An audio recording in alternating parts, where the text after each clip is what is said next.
alone have sustained us. We continue on that. And with all this, our fiscal prudence has aligned itself to the glide path that we announced in 2020-21. So we've kept ourselves in alignment. Fiscal prudence has been maintained.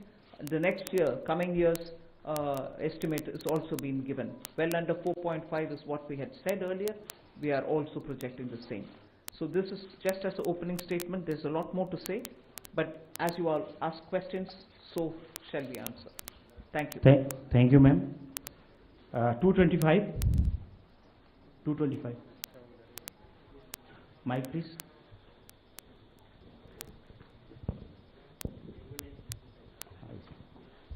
Ma'am, this is Shrimi Chaudhary from NDTV Profit. I just wanted to understand, ma'am, here. Ma'am, you said the new income tax bill will come next week. Will that be in the form of draft, and where you are also going to take stakeholder comments on that? Yes, as a bill, any bill goes to the standing committee, and the standing committee will of course consult with so many stakeholders, and then it will come back to us, and if necessary, any more amendments if need to be brought in, we'll bring it in and take it forward in the House. So do we expect implementation in this in the fiscal year in FY23? Do you expect what? Do we expect the implementation of? Well, let it get passed. I hope it will get passed without much of a difficulty, but it is only after its passing. Sure. Thank you. 35. Front.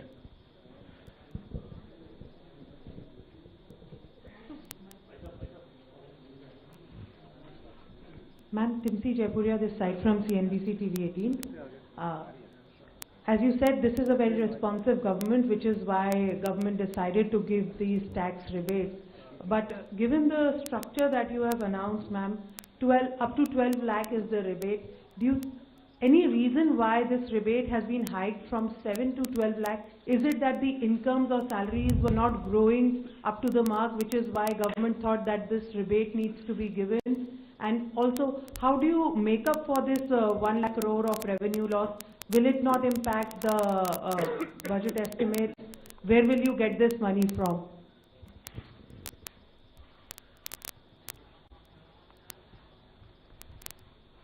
I think the first question is, you said that this, when the incomes are not growing. This is an income tax. Only when there is an income, then we are talking of the tax. So income has to grow to the level to discuss about the tax. Now, why from 7 to 12 lakh? It is something like, it was earlier 2.2 lakhs. When 2014, it became 2.5 lakh, nobody is going to pay tax. Then there was a 2019 that, we said 5 lakhs, nobody is going to pay tax. And we said it was raised to 7 lakhs. And now it's being raised to 12 lakhs. So this is a perception that the government feels that, on the average 1 lakh per month, if you have, then you need not pay tax, which means that, we are doing it in two ways. One is we are reducing the slab rates. We are expanding the slabs. If you would have noticed, the slabs are now 0 to 4, 4 to the uniform slabs, and there is a gradualism. There was a thing when we had earlier 20%, then it was jumping to 30%. Now it is 20, we have introduced 25 also. So it is a gradual thing which has been done. Now this benefits every one of the taxpayers, because whatever benefits which has come from the slabs gets transmitted across. So therefore everyone gets a benefit. Now the second part, FM decided that, well, some people should get a little more benefit than merely slab rate reduction could have given. And so therefore an extra rebate. So slab rate reduction for everyone, and extra rebate for 7 lakhs were already getting it, now 7 to 5 lakhs more people have been added. So this is the philosophy behind it. And as you said, why you do it, I think we expect that all that money which they gave, it comes back to the economy in either consumption, savings or investments, in whatever way they choose to do. I just want to add to that. If you compare what we've done today with what prevailed in 2014 under the Congress government, what we are, most often the narrative is we should put money back in the hands of the people. I want to please give this comparison for your consideration.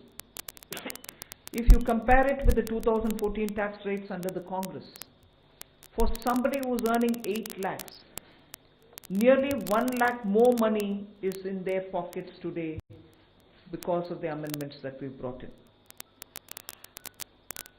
Meaning, 1 lakh income tax in 2014 is 0 income tax now. So that money is going back to the people in their hands for those who are earning 8 lakhs. For those earning 12 lakhs, 2 lakh was the income tax in 2014 versus today 0 which is proposed. Meaning nearly 2 lakh more money in the pockets of people who are earning 12 lakh. Alright, did I stop it there? As Finance Secretary rightly said, across the board everybody is getting benefit because the rates have also been brought down. Not just the rebates being given to up to 12 lakhs. Rates for everybody is being brought down. As a result, take somebody who earns 24 lakhs in a year. The income tax on them in 2014 was 5.6 lakhs. 2014. For them, now it is only 3 lakhs. The rate change has benefited somebody who earns 24 lakh as well. So 2.6 lakh rupees more in the pocket of people who are earning 24 lakh. So it is not just those who are up to 12 lakh because they are not paying any tax at all, because rebate is given to make up for the tax amount which they have to pay. It is not just up to 12 lakh. Even for others, benefit is accruing, and compared to what it was in 14, that much amount of money is going back to those respective money earners. Just compare it with 24 tax rates, which is prevailing now, and what is being proposed. I would like to draw the comparison. 8 lakh people, meaning those who are earning 8 lakhs. 30,000 rupees more is being put back into their pockets, meaning they would be paying 30,000 in the prevailing tax, 8 lakh salaried wale. Now they pay 0 in the new proposal.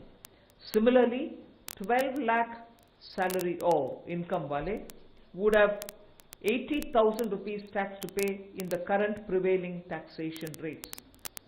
They would have 80,000 rupees now go back to their pockets. They don't have to pay that tax. Go to the 24 lakh and compare with the present rates. Present prevailing rate, they have to pay 4.1 lakh rupees as tax. We are saying now they will have 1,10,000, 1.10 lakh in their pockets, which they don't have to pay as tax. So we have put good substantial amounts into the pockets of people who deserve to get that, and I would want that to be highlighted compared to what prevailed in 14 and what prevails just this year. 3. Yeah, three number. Ma'am, many congratulations. Something that has been quoted to you as well as the Prime Minister, and yesterday the Chief Economic Advisor hinted, in terms of disinvestment and where you should not get into, government. You yourself have been talking from 2020, 21, and subsequently, government should be in less spaces. Has it been a strategy? Because I know you're committed to it, but last budget you didn't refer to it. This budget you have not referred to it. The target still remains there. Is there any impetus that you're going to do towards what has already been announced by the budget? For example, bank privatization of banks and others. That's one. And the second, because it was unanswered, you're making it simpler, the income tax, and bringing a thing. Does that mean that you can now not necessarily all the time you can do it through a schedule or an executive order if you want to give some relief to a common man in the new income tax bill that you bring in? No, giving relief any time will have to go to the Parliament, because if we are giving fiscal relief to people, it has to have approval from the Parliament. So but what the tax simplification really means is the complication in the language, the circuitous way in which they were explaining things, and adding too many exemptions. You will realize that when we brought in the new tax regime, we didn't want the old tax regime imitated or copied In that, there are several exemptions given in the old regime. In the new, we didn't want to give any because we wanted a simple, straightforward tax regime in which the rates can be brought down. That's what we've done even now. So the act itself had to be simplified. The attempt now is that. And on the disinvestment and... No, all that will continue. There won't be a relenting on any of this. On disinvestment, if I can add, you see, the last time July also the similar questions were asked. We have actually since then a value creation strategy, which was actually well explained at that time also. There is no disinvestment target per se. Disinvestment and dividend are both looked at together because both are money and money is fungible. And it has got 5 elements. The first element is that we are saying CPSC's performance. The second is we say that we should have communication of performance. The third we say that the capex of the CPSC, which is important as you know in terms of accelerating growth. The fourth is the consistent dividend policy. And the fifth is there is a calibrated disinvestment strategy. And the disinvestment also is there. The listing is a part of disinvestment itself. So if you really look at it, both dividend and disinvestment is about 80 to 90,000 crore per annum are being raised, but in a manner which are beneficial to the minority shareholders who are there in all our listed companies. 65. Backside.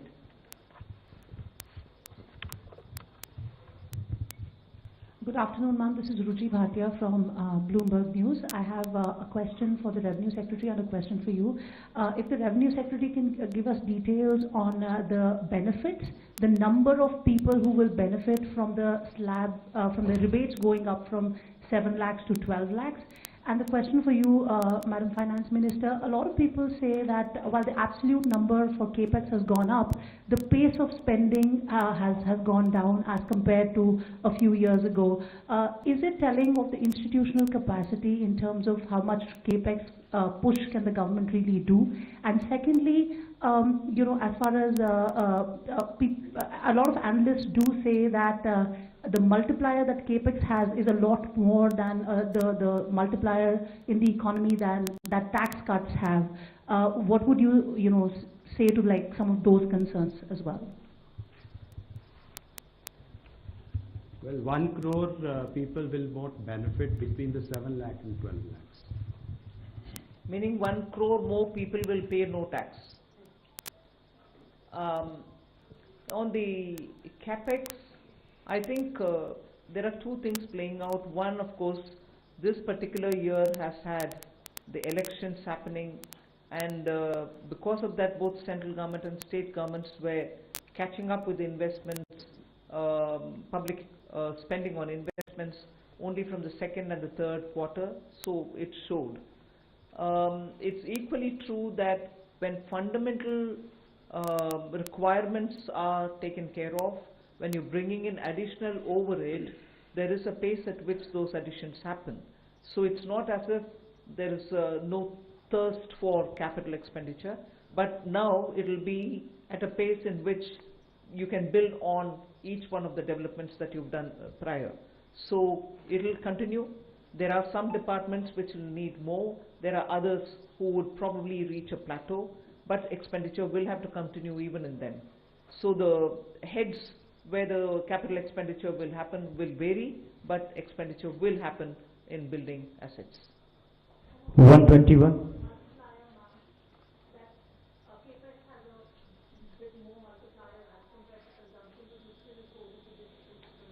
No, capex is also continuing. I have not foregone capex to give for revenue expenditure or consumption expenditure. So both continue. Yeah, Ajay. Look at what the overall numbers are. Even in the coming year, the next year, effective capital expenditure, including what Government of India provides to state for their capital expenditure, is 4.3% of the GDP, one of the highest. It's not just what Government of India departments spend, it is the total money which goes for the capital expenditure. And if you look at that compared with this year's RE, there will be 20% increase. If you look B to B, still there will be a 10% increase. And it is not a capacity issue, it is a new sectors coming up. For example, if you notice, urban sector, the allocations are increasing. That's one area which requires a renewed focus. 121. On the capex, because this point can come up later also. So one is the capex that we give directly, that is we do a central government directly. Other is that grants that we give to the state governments, for the state governments to do capex, for example for Pradhan Mantri Gram Sadak Yojana, for example Pradhan Mantri Awas Yojana, and so on and so forth. So if you also include the grants in aid for creation of capital assets, the amount, total amount has gone up to 15.48 crores in the budget estimate for the next year, which is more than 15% increase over the current year's RE. So that is a substantial increase, whereas you consider that the overall expenditure, that is revenue plus capital, has grown by around 7% in the next financial year as compared to this year's RE. So this is almost twice the aggregate growth in the expenditure. Yes. I would like to also add that on top of this 15 lakh crore capex, which is 11.2 there, and the extra money which goes into revenue but goes in capital building at the hand of the states, the CPSE, the Central Public Sector Enterprises, add about 4 lakh crore as capex from their own resources. So that's also the capex which goes in, and that is not counted here. Mike on. Tarun Sharma from Zee business. Ma'am मेरे दो सवाल हैं। एक, ma'am आपने insurance की जो FDI limit है वो 74 से 100% करिए, तो क्या मैम जो इंश्योरेंस अमेंडमेंट बिल था उसकी जो बाकी रिकमेंडेशन है उसको रिजेक्ट किया गया है, सिर्फ इसी को एक्सेप्ट किया है 74 से 100% का? दूसरा मैम, मूडीज ने कहा है कि जो पब्लिक डेट है स्टेट और सेंट्रल का वो अभी भी 80% है, इस वजह से हम रेटिंग अपग्रेड इस बजट के अनाउंसमेंट के हिसाब से नहीं कर सकते। So, do you think is there concern for on the public debt?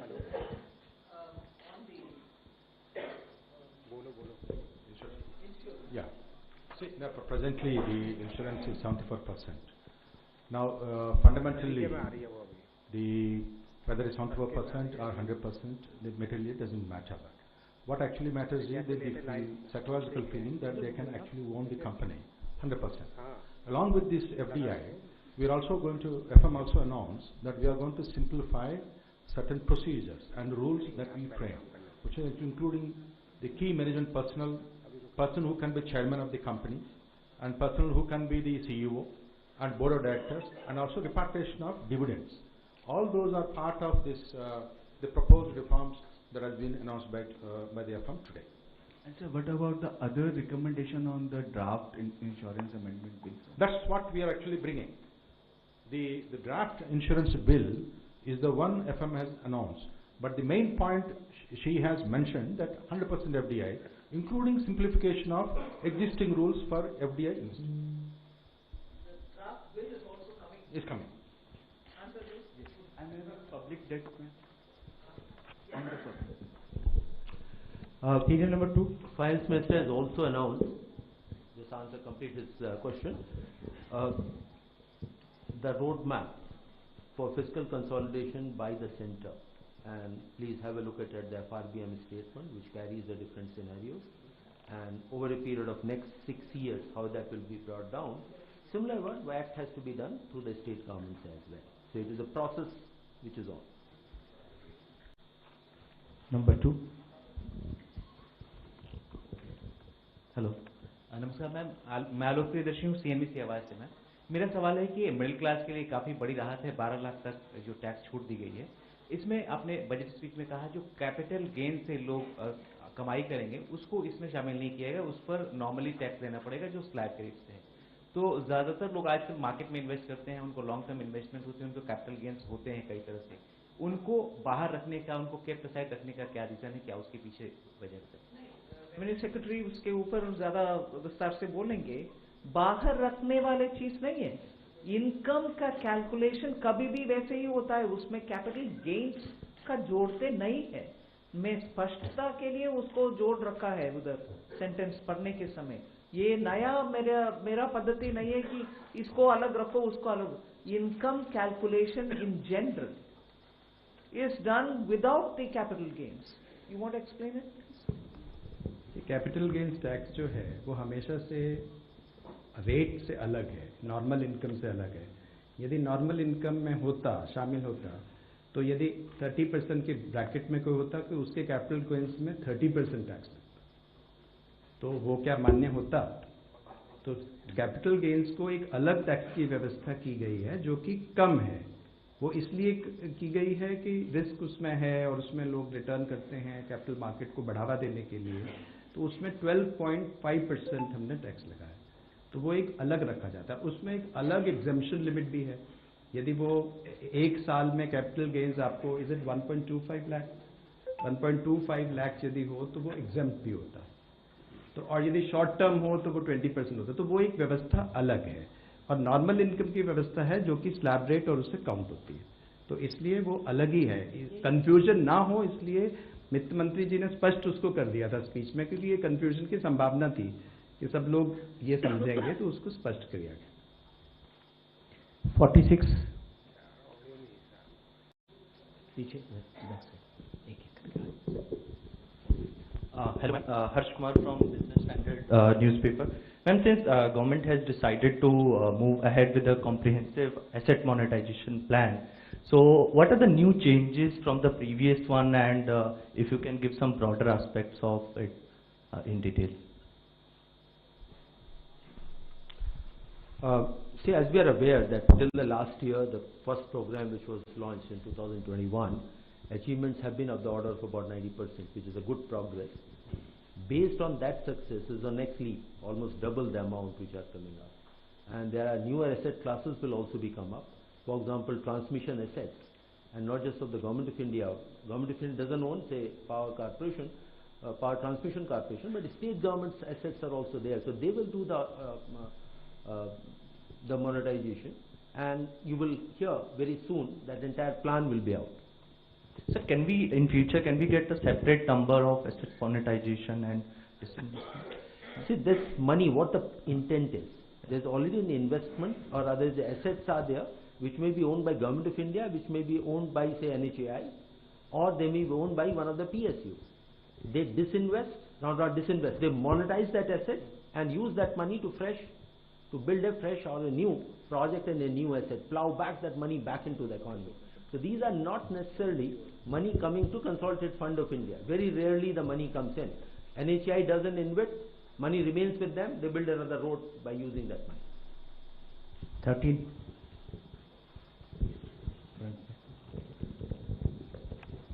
Hi ma'am, good afternoon. I am Sathiyam from Informist Media.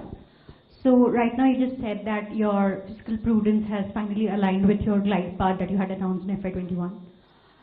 This year you have given a new roadmap, so mentioned debt to GDP roadmap. You aim to bring down your debt to GDP ratio to 49 to 51% by FY31, considering the nominal GDP would be in the range of 10 to 11. So based on that, and you said that you will peg your fiscal deficit in a way that it goes on to bring down your debt to GDP ratio. So is there a rough estimation of what kind of fiscal deficit you may have by FY31? And secondly, on 31, when you aim to bring down your debt to GDP ratio. Secondly, on funding of fiscal deficit for the next fiscal year, you have brought down the borrowing from small savings from considerably low, it's 16% low from last year. Is there any reason for the limited optimism? Earlier it used to finance 25% of your deficit, now it's going to finance 22% of your deficit. So if you could just elaborate on if there is any reason for that. Thank you. First of all, that what is going to be the fiscal deficit in nth year from now. The path is very clear that debt to GDP ratio will be on a declining path, depending upon what the growth rate in the economies are, what kind of a stimulus measure or a further consolidation measures would be needed. And the roadmap does envisage three scenarios: mild, moderate and high level of consolidation. So do your maths there, that the range is coming up. In the best case scenario, the highest growth rate and highest level consolidation can go as low as 47.5%. Very low growth rate, etc., it comes to 52. What the goal is taken is 50 plus minus 1%, and that's showing the physical response to needs of the economy. So that is the goal, but overall trend has to be declining trend. And just see the record. 2021 Finance Minister announced will come down to 4.5 next year. This year we are 4.8, next year is 4.4. This is a track record, that's what we follow. Your next question? Small savings, borrowing small from small savings. Here the interest rate, if you notice in the last 2 to 2.5 years, are being set in a manner so that there's neither an incentive nor a disincentive to come to small savings. These are the numbers where we see the trend, and based on the trend we project it. What is being overall is being monitored and watched or set is the overall fiscal deficit, overall borrowing. If more is coming in small savings, less from the market. If less is coming from the small savings, more will be from the market. So our assessment numbers are slightly lesser than this year, and to that extent market borrowings we have indicated which will be slightly less than the current year numbers, marginally lower are there. But if there were to be more inflow of small savings, to that extent market borrowings will go down, and as you are aware, we do set the calendar every half year. 51.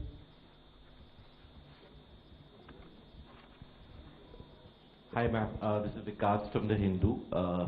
First of all, you've left us with very few questions after that announcement on the direct taxes front.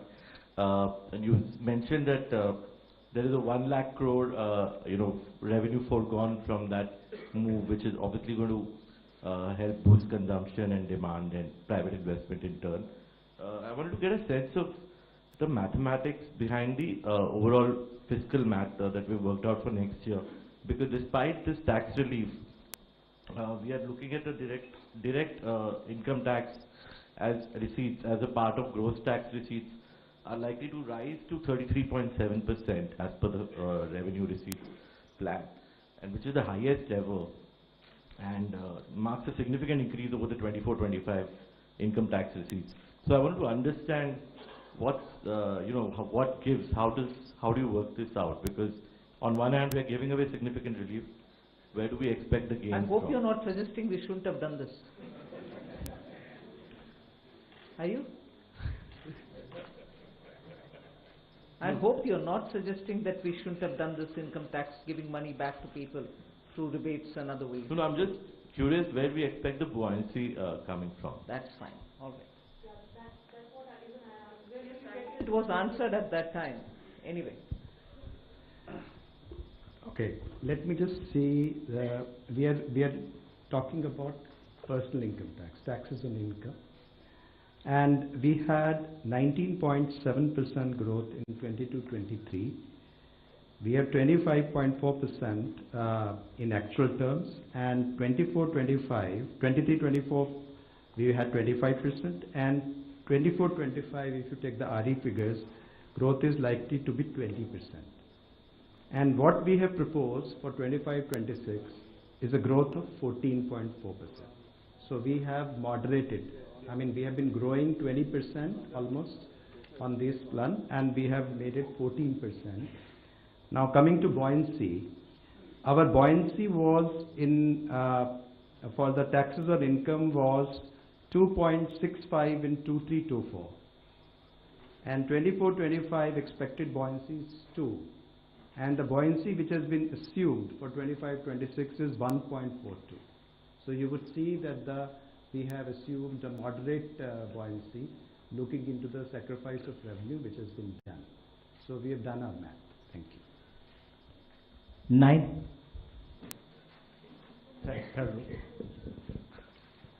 Good evening, ma'am. Considering the government's measure to put Apna more, परिचय दीजिए. sorry, this is Chetan from Business Today. Considering that the government's measure to put in more money into the hands of the public, are you trying to mitigate the impact of a possible Trump tariff trade wars from the US, or are you relying more on domestic production to ensure that Indians have a shield from the US trade wars if they happen to be so? Well, I don't think we've gone that far to justify this income tax rate reduction. We've responded to the voice of the people and also made our own assessments, and therefore we've given this. And I thought there was an allegation also that we didn't respond to what may come through the US administration's tariff whatever decisions. Well, I don't think these two are connected, at least in the way in which we like to believe it. You may want to give a different dimension, but no. We have not done it with that intent. 64 at the back. Madam नमस्कार, मैं महावीर सिंह बोल रहा हूँ, freelancing करता हूँ। आपने income tax में बड़ी राहत दी है, हम तो 10 लाख की उम्मीद कर रहे थे, आपने 12 लाख कर दिया एकदम। और मुझे लगता है कि क्या सरकार इनकम टैक्स रिजीम से हटकर एक्सपेंडिचर टैक्स रिजीम की तरफ जा रही है? जो आप इनकम टैक्स में आपने कहा कि इस राहत से 1 करोड़ लोग इससे बाहर हो जाएंगे और इसमें कम ग्रोथ होगी, और दूसरी तरफ आपका जो टैक्स रिसीट है वो बढ़ता जा रहा है, पूरे बजट का आकार बढ़ रहा है, तो सरकार क्या एक्सपेंडिचर टैक्स की तरफ ज़्यादा झुकाव नहीं दिख नहीं, रहा है? ये सिर्फ आने वाले साल के, मतलब अभी अप्रैल 1 से शुरू होने वाले साल के टैक्स प्रपोजल्स है। आप पिछले साल का रेवेन्यू को देख करके इससे ये कनेक्शन मत निकालिए। हम जनता के लिए, मिडिल क्लास के लिए राहत दिलाने के लिए प्रधानमंत्री जी के आदेश के अनुसार रेट रिडक्शन किया है, उतना ही है। 47. Just to add that point, to give you a data point, direct taxes are supposed to increase by 12.7% next year. Indirect tax, which is on the, say when people buy goods and services, is expected to increase by 8%. So that should answer your question. Yes. हमारी central amount शामिल है। एक इसी point पे और यदि हम देखें डायरेक्ट टैक्स और इनडायरेक्ट टैक्स का रेशियो, तो वर्तमान साल में आरई में ये 1.39 है, मतलब डायरेक्ट टैक्स लगभग 139% है इनडायरेक्ट टैक्स का। अगले साल ये 145% है। तो जो आप कह रहे हैं उसका उल्टा है, डायरेक्ट टैक्सेस पे अधिक अगले साल राशि प्राप्त होगी as compared to indirect tax.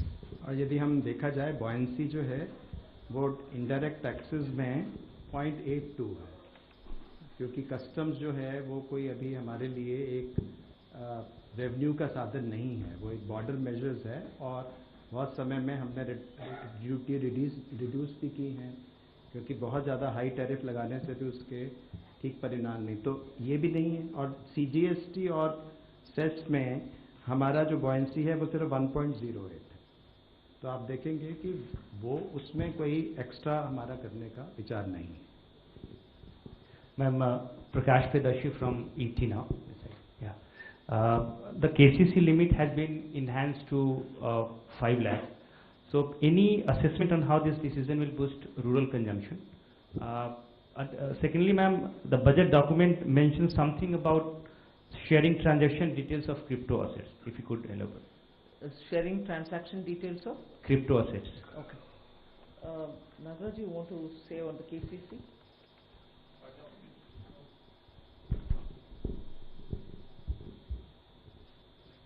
Increase in the KCC. Yeah. This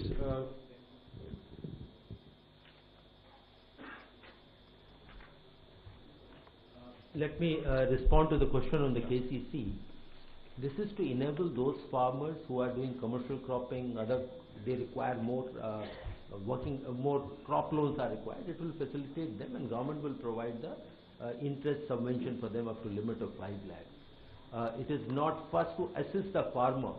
It is not a measure to boost rural consumption. That is not the intent. Intent is farmer needed more crop loans. It is to facilitate that. That is the purpose. And 1 lakh if I was can decided add, long time ago. High time it was changed. The KCC loans are given at the 7% rate of interest. It's already subsidized by the government at 1.5%. Now, if the prompt repayment is there, there is another 3% to the farmer. The effective rate of interest on KCC loans is only 4%. Now, with the current announcement by the FM, there will be almost about 26 crore additional budgetary impact for this KCC loan. 45. जहाँ तक crypto का सवाल है, अभी हम crypto पे tax लगा रहे हैं, although it's not a regulated entity. जैसे ब्लैक मनी में भी टैक्स लगता है, तो उसी तरह से क्रिप्टो में भी टैक्स लगता है। नहीं, मतलब रेगुलेशन ना होते हुए भी इट इज़ टैक्सेबल। उसमें OECD G20 के अंदर जो हमारा फ्रेमवर्क एग्रीमेंट है उसमें 2027 से ये निश्चित किया है कि सब जो उसके सिग्नेटरीज हैं वो उसमें इंफॉर्मेशन शेयर करेंगे। तो उसके लिए टैक्स लॉ में ये व्यवस्था की जा रही है कि हम वो इंफॉर्मेशन गैदर करने का फ्रेमवर्क जो रूल्स हमको बनाने हैं वो हम कर लें। Ma'am, Meghna Mittal from Money Control. The union budget has announced a big income tax relief in the new income tax regime.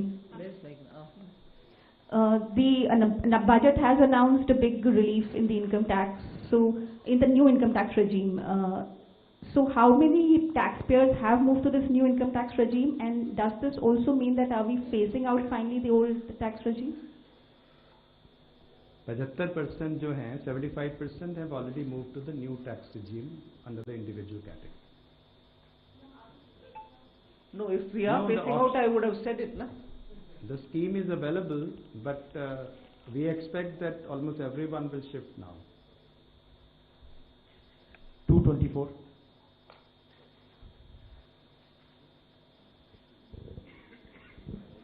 Good evening, ma'am. Shishir from Hindu Business Line. One of the popular scheme has been sovereign gold bond scheme. We have not seen any of the issue during the current fiscal, and we are not getting any mention for the next fiscal. Does this mean that there is a curtain to this scheme? Well, yes, Ajay. Yes, in a way, but Ajay can give you the details. Yes. See, these are the decisions which are taken. What is the purpose is, one of course is to raise borrowings from the market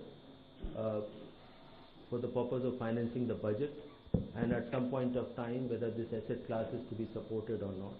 But the conditions of the recent past with experience has been that this has been rather a fairly high cost of borrowing for the government. As a result, for the last several quarters, government has not chosen to follow that path. As and when a formal decision is there, you will get to know. 226, left. We'll take two more questions. Hello, hi. After this. Ruchika Chakravanshi from Business Standard. Just two things. One, if you could elaborate on the BIT that you've said that it will be made investor friendly. So will it be in the line with what we have with the UAE? And one, there is an increase in the corporate tax revenues also that have been projected in the FY26 budget. So what is the reason for you to, why are you expecting like a revival in corporate tax, which has been a bit of concern? Well, on the BIT, I think I've stated the reason why we want to revamp it, to make it more investor friendly. Yes, I can understand you quoting UAE and asking whether it is going to be in line with that. UAE was a bit more than, it was 2016 plus, it was more than the 2016 version of the BIT. But there is no particular template that I am adhering to. We want to make it lots more robust and lots more investor friendly. 125. Ma'am, good afternoon. Karishma from Business Today. Congratulations to you and everybody. Ma'am, MNREGA has again, it's seen in stagnant allocation in the last 2 years. Despite that, this year's FY25 utilization has already peaked until December. Do you expect a mid-year revision? And ma'am, a quick clarification on crypto. When is the DA-led crypto paper likely to be released? See, on MNREGA, I think every year the same question is asked, and every year we answer the same question. It is a demand-driven program. If as a result of increased demand, a state or another state, a third state, wants money because their demand has to be met, the RE shows the numbers and we increase it. But just because of that, it doesn't mean that my BE will have to be on the enhanced note. Every year the numbers, in fact every crop season, post the crop season, the numbers vary. So as a demand-driven program, we'll certainly respond to it as and when the numbers come. On the crypto, when is the DA paper likely to come? You'll get to know when it comes out. This is last 6 at the back.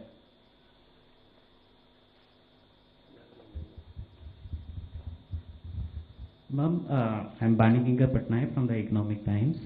In your speech, you have said that there would be a light touch regulatory framework and that a committee will be set up to review all non-financial sector rules and regulations. So, ma'am, is there, any possibility that it will also include financial sector regulations? But even as I read the speech, there were two different things. One for the non-financial and another for the financial. The financial is still being looked through the FSDC, whereas the non-financial is where we have appointed, or we are asking for an appointment of a high-level committee which will look at the regulations, particularly for compliance, for inspection, for certification. There are ever so many overlaps, friction points, pain points. So to sort that out, our approach is this: one, through the FSDC for the financial, and for the non-financial, several of them which are non-financial, the high-level committee. Ma'am, again, in the nuclear energy space, there is an announcement that there could be more private participation sought. So, is there any particular frame in mind that how we are going to do it, or any incentives or something of that? No, what I've announced at the moment is what stands, and the respective departments will go into the details, and they'll come out after the year commences. Thank you, ma'am. Thank you for.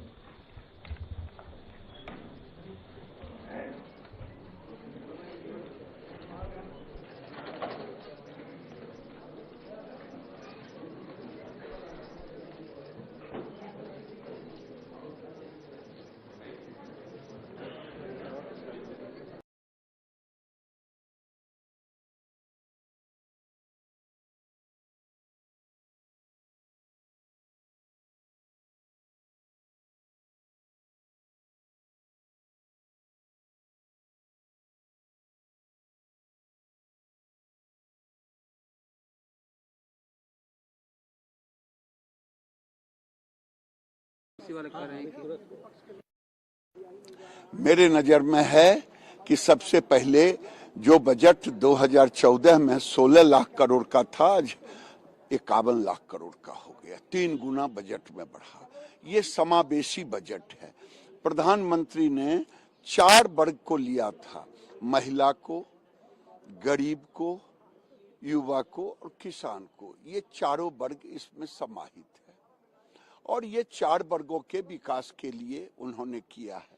मेरे department को लेंगे, उसमें भी है। अब हम loom मंगाते थे बाहर से, एयर जेट, ये लूम वो लूम, उसको टैक्स फ्री ड्यूटी खत्म कर दी। हमारे यहाँ चाइनीज और इधर उधर के कपड़े आते थे, निटिंग का तिरुपुर हो या सूरत हो, उस पे फ्लैट रेट कर दिया आने में। अब हमारे बजट थे मात्र 4400, वो हो गया 5400 डायरेक्ट। ऐसे तो इनडायरेक्ट में PLI ये सब चल रहे हैं। आज देश के अंदर 12 लाख की जो छूट दी है, ये मध्यम वर्गीय। आज स्टार्टअप में जो आप देखें, स्टार्टअप में कौन बच्चे हैं? 80% 90% बच्चे मध्यम वर्गीय परिवार के हैं। आज मैं पूछता हूं, आप अपने जगत में ले, मीडिया के सेक्टर में कौन लगे हुए हैं? मध्यम वर्गीय परिवार के लोग। आज पुलिस कर्मी हैं, पैरामिलिट्री में हैं, कौन है? मध्यम वर्गीय परिवार के लोग हैं। अब 12 लाख का छूट होगा तो मध्यम वर्गीय को ही तो मिला फायदा। आज किसानों की बात है।